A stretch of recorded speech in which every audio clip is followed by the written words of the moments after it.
First and foremost, congratulations on the great year. Coach, if you could give us a opening statement. Just so proud of these guys to my left who are representing 30 other guys in that locker room and a coaching staff and bullpen catchers and trainers and strength coaches who have worked very, very hard and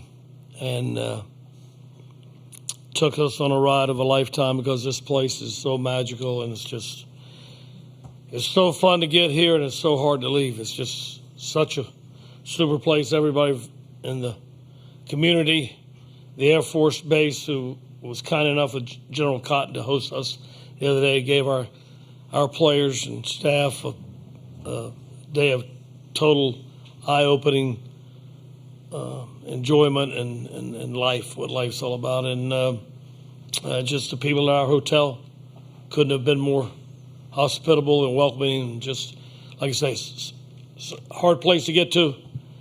It's a great place to get to. And it's hard to leave.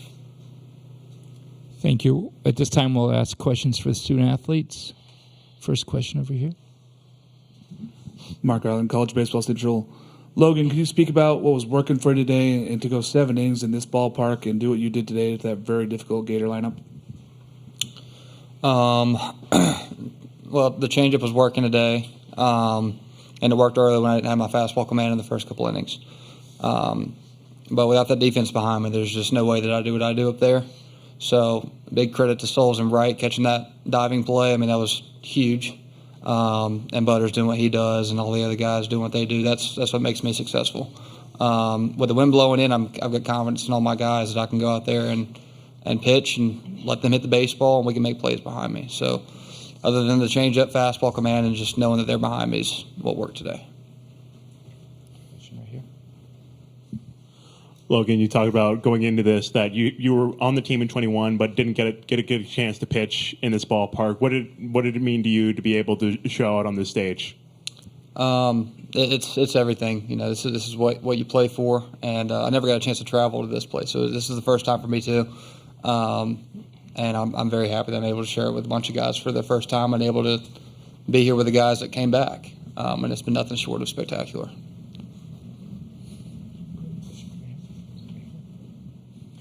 Joe Healy, D1 Baseball. Alec, what has this 1 year meant to you? And you get one more crack at college baseball to choose to come here and now end your season in Omaha. How special was that? Yeah, I mean, it was more than what anybody, I think, expected. And these players and these coaches have, let me be myself as a player and as a person. And it just means the world to me. It's been a good ride.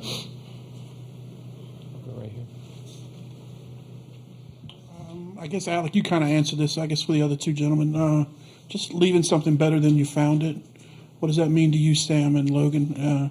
You guys have been here a while, and, this is an elite level that NC State got to.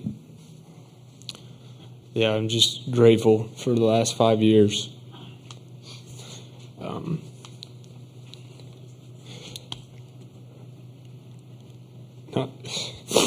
Your career could end anywhere. But for it to be here is special. So I'm just grateful. I got nothing to say on that. That's just I followed a lot of Sam's steps, and that's all I've been trying to do all year. Watching him compete in Omaha was the one thing when they got snubbed I wanted to come back and do for him. And I think what we leave behind is that no matter what you face, there's always a chance, and all you want is a chance.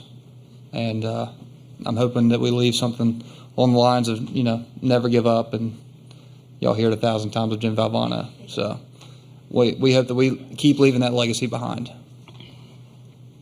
Last question for student athletes. Sam, what does it mean to you to hear a guy like Logan, a 6-year veteran, talk about when to follow in your footsteps and getting all the guys that came back to get this program back to Omaha? Yeah, it means the world, and what he did today was remarkable and not surprising at all. Guys like Amac and Pennington who choose to come here and spend the last year of their college career here, just been the backbone of our lineup all year. The young guys that stepped up in the bullpen all year long. we wouldn't be here without all those guys. So, just again, thankful for all the great teammates and coaches that I've had. Gentlemen, thank you. We appreciate everything you did for college baseball, and we know you have a great future ahead of you. Thank you very much.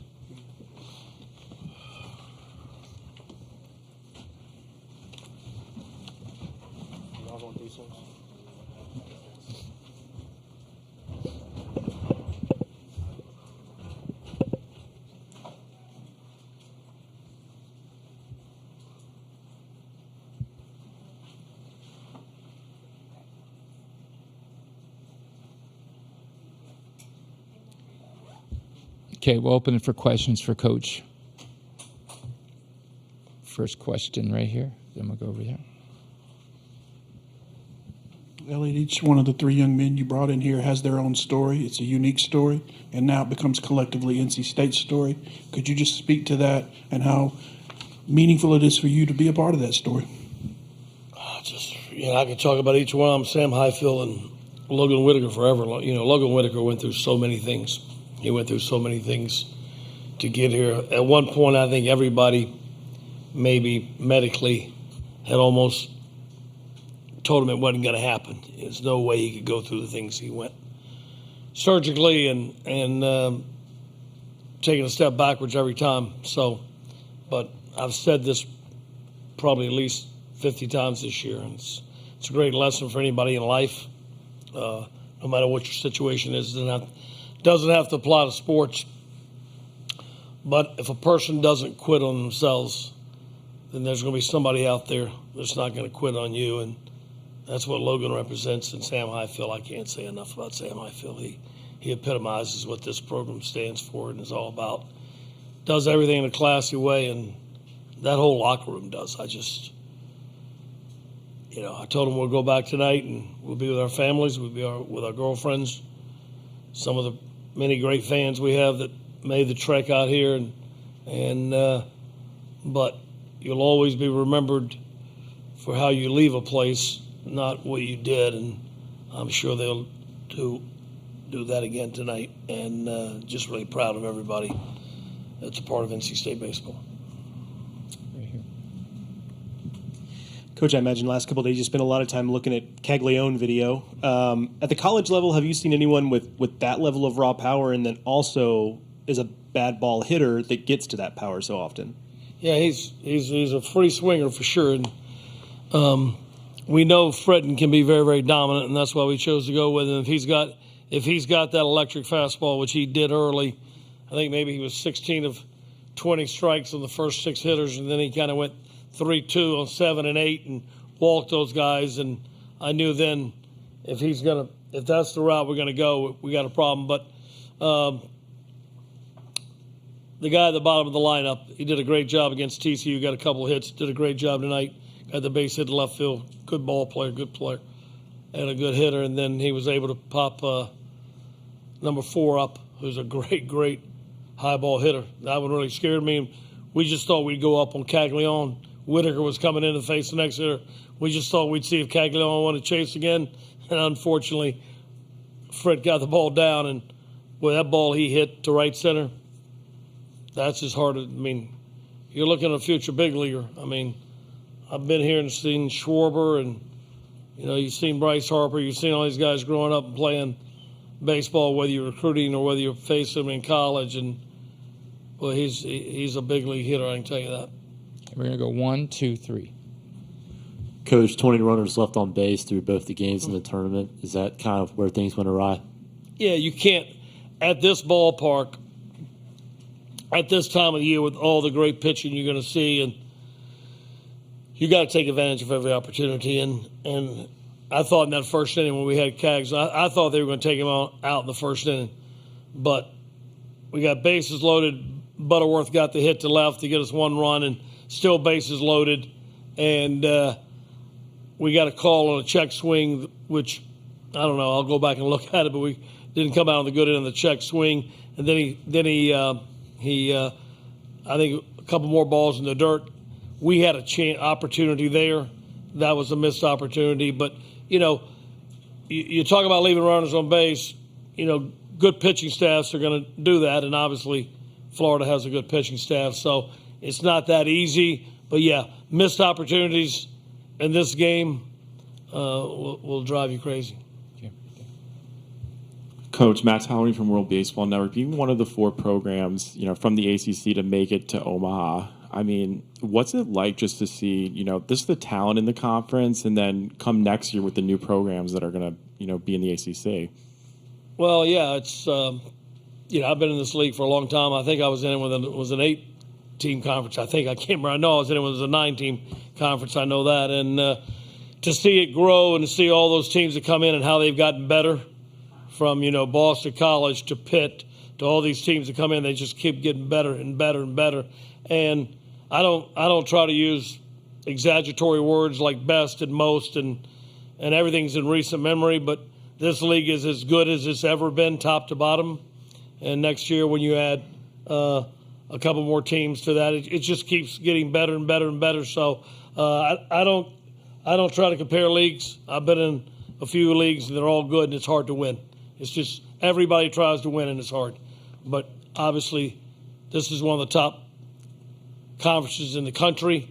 I think this weekend is certainly, if there were any doubters of that, is shown that. And it's a lot of talented players in this league, certainly. Okay, last question for Coach right here. Coach, we talked to the players about leaving this program better than you found it. You look at this year's roster; it's a lot of seniors and grad students, and a lot of freshmen. How does getting to this stage, getting back to Omaha, set the table going forward to kind of keep the torch going for NC State baseball? We got a staff that recruit nonstop. They're just great recruiters. They're one of the guys that the ESPN this morning gave Chris Hart a great compliment. I think Chris Burke called him a savant for talent. Like he has and a part of that how hard he works. It's not just having a nose for it like a bird dog. It's just part of it is his work ethic gets him right more than he gets him wrong.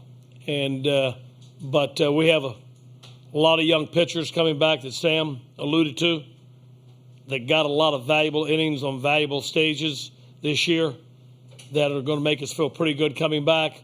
But then, obviously, when you think about replacing Logan Whitaker, Sam Highfield, Makaravich, Pennington, Noah Souls, who's been with this program so long, Jacob Cozart will be in the draft.